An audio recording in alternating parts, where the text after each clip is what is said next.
Now, about the gifts of the Spirit, brothers and sisters, I do not want you to be uninformed. Wise words from Paul, said so long ago, but they're still relevant today. More wise words from Paul in verses 3 and 6.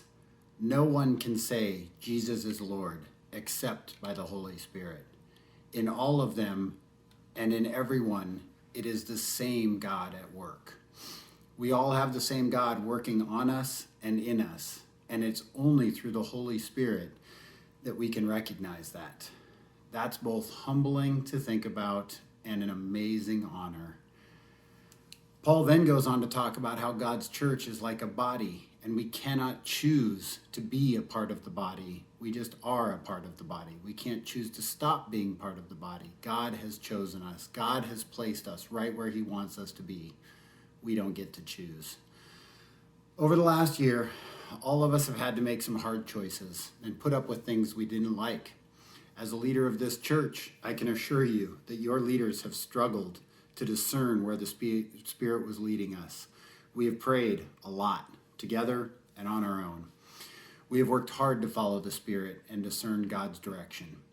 I know many of you have disagreed with our decisions. I know this because I've talked to many of you, and I hope you continue to talk to me, and I continue to get to talk to you about that. That disagreement and those discussions, they're signs of a healthy church. I think Paul saw those disagreements coming in verse 26 when he says, if one part suffers, every part suffers with it.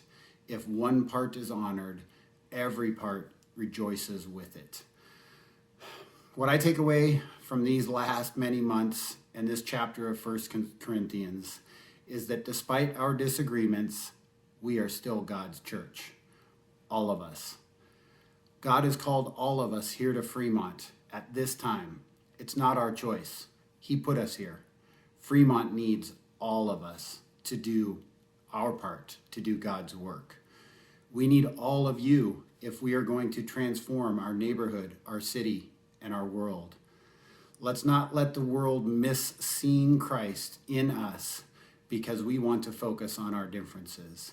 Instead, to paraphrase verse 31, let's desire the greater gifts.